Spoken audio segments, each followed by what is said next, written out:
बच्चों ध्यान दो। कल जो है मैंने आप लोगों को बताया था आयतन से संबंधित कुछ क्वेश्चन, और वो महत्वपूर्ण क्वेश्चन जो है आज मैं आप लोगों को कुछ बताने जा रहा हूँ। उसको ध्यान से आप लोग पढ़ करके इसका फॉलो करें। यदि वास्तव में देखा जाए तो रियलिटी में देखा जाए तो जो मैं क्वेश्चन आप लोगों को देता हूँ इसका उपयोग अपने जीवन में उतारना बहुत अच्छे अनुभव करोगे। आने वाले समयों में ये क्वेश्चन बहुत महत्वपूर्ण दिखेंगे। या आपको लगेगा अभी यदि शैली कुछ डिफिकल्ट है या फास्ट है, जो भी कुछ है आप लोग उसको इनबॉक्स में दे सकते हैं। नेक्स्ट दिया गया है कि अगला क्वेश्चन आयताकार को तो मैं कल पढ़ा चुका था ना, फिर भी उससे संबंधित क्वेश्चन और भी है कि एक आयताकार हाल की लंबाई पहले से कह रहा है कि जो हाल हमारा है वो आयताकार है, और उस आयताकार की जो लंबाई है वो लंबाई हमें कह रहा है कि चौड़ाई से 5 सेंटीमीटर अधिक है। ठीक, कह रहा है कि जो लंबाई है ये इससे 5 सेंटीमीटर अधिक है। तो हम मान लें कि माना आयत की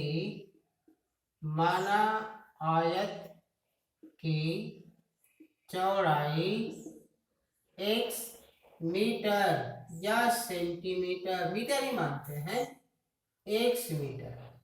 ध्यान देंगे, माना की चौड़ाई x मीटर है, लंबाई ये दे रहा है प्रश्नानुसार कि चौड़ाई से 5 अधिक है। तो x + 5 यदि कर देते हैं तो ये हो जाएगी इतना मीटर लंबा। एक आयताकार प्लॉट हो, खेत हो, जिसकी लंबाई चौड़ाई से 5 सेंटीमीटर अधिक है, और कह रहा है कि यदि हाल का क्षेत्रफल, ये कोई हाल यदि बनाया गया है तो कह रहा है कि यदि हाल का क्षेत्रफल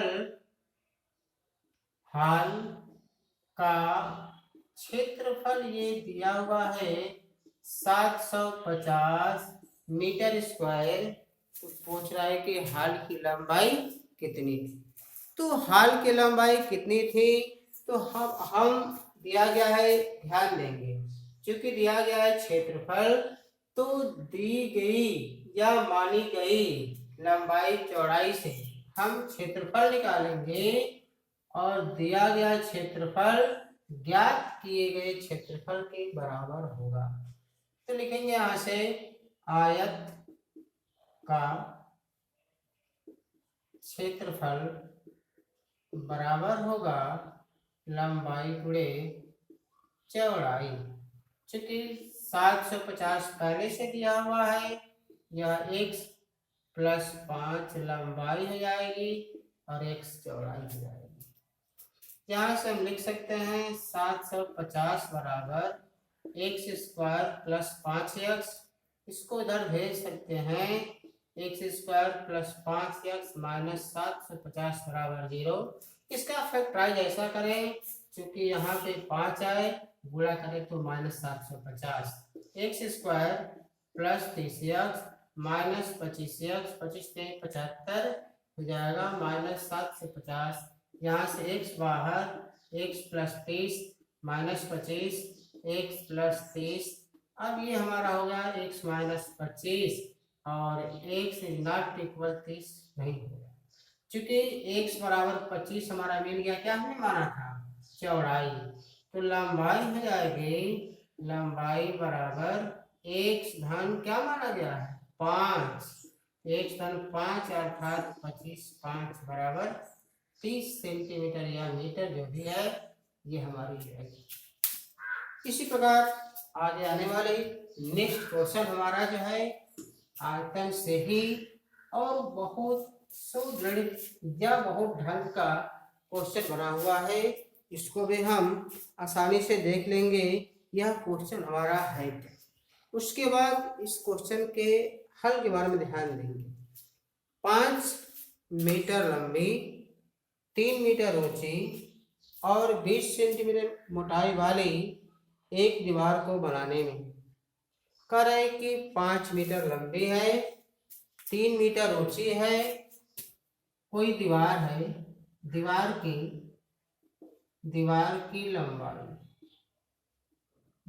की लंबाई बराबर 5 मीटर और चौड़ाई बराबर 3 मीटर। कह रहे कोई दीवार 5 मीटर लंबी, 3 मीटर चौड़ी और 20 सेंटीमीटर मोटी और मोटाई कह सकते हैं या ऊंचाई कह सकते हैं, यह 20 सेंटीमीटर मोटी है।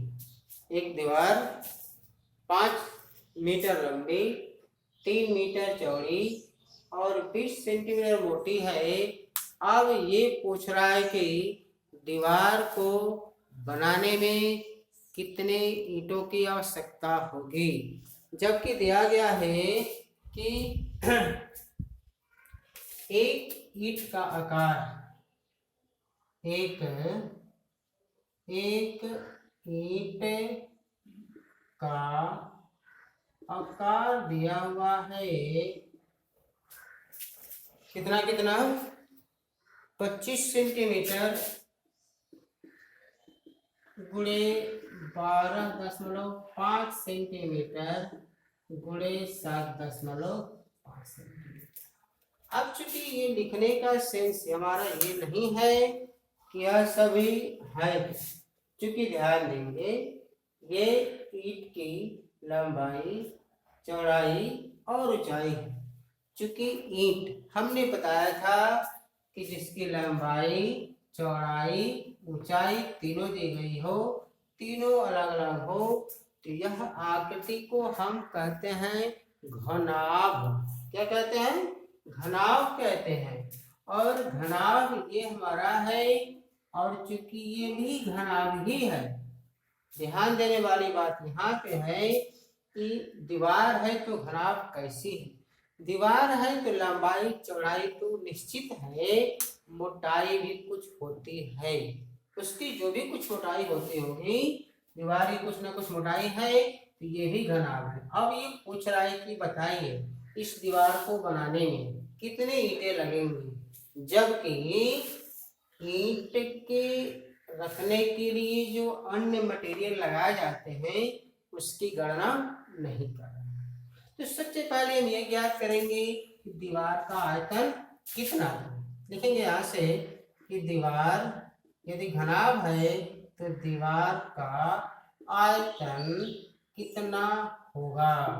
तो हम देख रहे हैं कि ईंट जो है सेंटीमीटर में है, तो हम दीवार के भी माप को सेंटीमीटर लेंगे। किसी एक पैमाने में रहने पे हमें गुणा भाग करने में आसानी से सहूलियत मिलती है। अब चूंकि ध्यान दें तो आयतन हो जाएगा 5 × 100 सेंटीमीटर, 300 सेंटीमीटर और 20 सेंटीमीटर। यह हमारा हो गया दीवार का आयतन।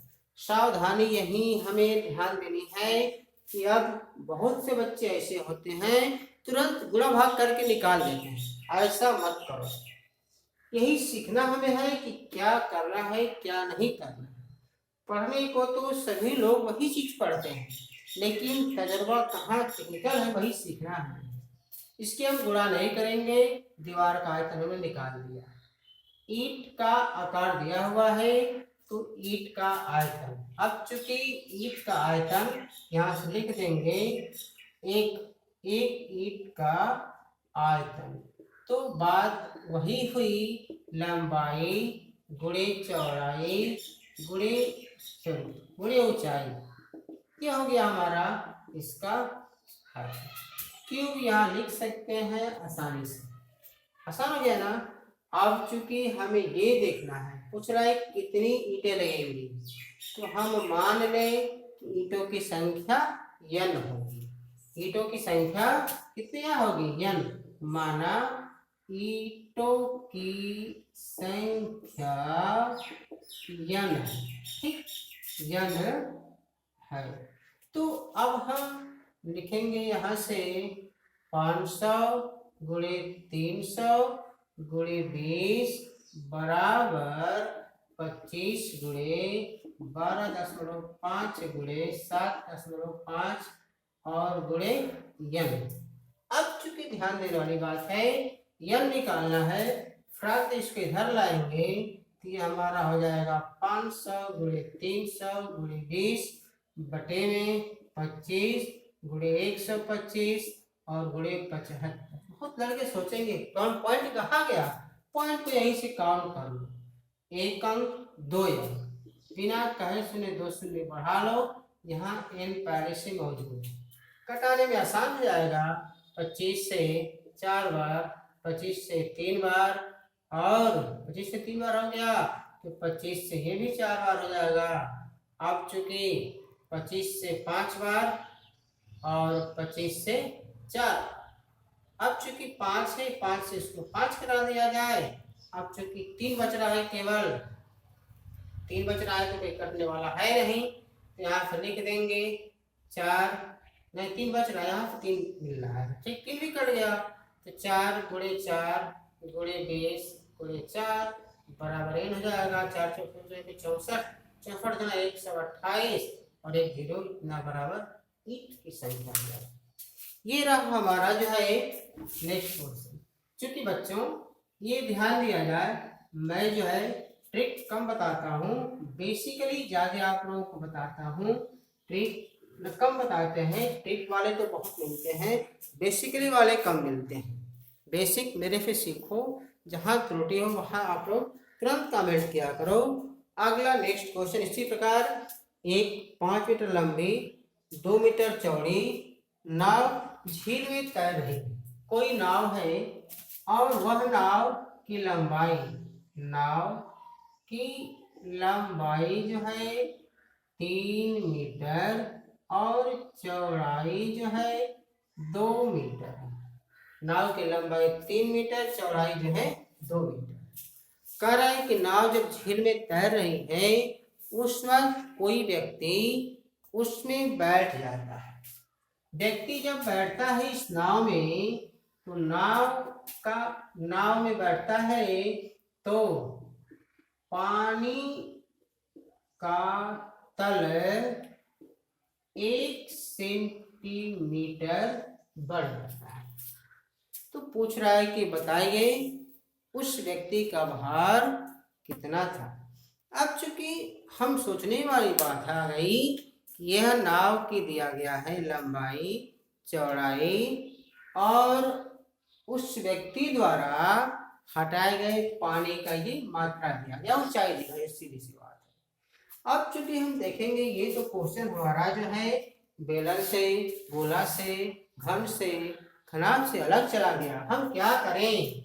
लेकिन घबराने की बात नहीं है, थोड़ी सी शांति से दिमाग लो। अब यहाँ चूंकि हम देखेंगे क्या कि अब यहाँ से दिमाग लगाएंगे कि नाव की लंबाई मीटर में है और तल सेंटीमीटर में है, तो इसको भी हम बना देते हैं, लंबाई को भी 300 सेंटीमीटर, चौड़ाई को भी बना देते हैं 200 सेंटीमीटर। ऊंचाई या पानी का तल जो बढ़ा है उसी सेंटीमीटर दिया ही गया है, चूंकि निकाल लें इसके द्वारा हटाए गए पानी का आयतन ना लिखेंगे, नाव द्वारा हटाए गए पानी का आयतन बराबर हो जाएगा लंबाई गुणे चौड़ाई गुणे ऊंचाई 1 सेंटीमीटर क्यूब हो जाएगा। चूंकि इन्होंने 60,000 सेंटीमीटर क्यूब पानी हटा दिया। अब चूंकि आ गया, अब हमें ध्यान देना है कि आखिरकार व्यक्ति का भार निकालना ही है, तो कैसे लिखेंगे? लिखेंगे यहाँ से कि द्रव्यमान बराबर या भार बराबर एक सूत्र होता है क्या, आयतन और गुणे डेंसिटी या कहते हैं या घनत्व कहते हैं, डेंसिटी या घनत्व कहते हैं। अब चूंकि यहाँ से ध्यान देंगे डेंसिटी या घनत्व है, अब ये यहाँ से हो जाएगा आयतन 60,000 गुणे 1 सेंटीमीटर प्रति ग्राम हो जाएगा। अर्थात हम निकाल देंगे यहाँ से कि 60,000 ग्राम उस व्यक्ति का भार, तो किलोग्राम में निकालना यदि है किग्रा में, तो किग्रा में हो जाएगा 1000 से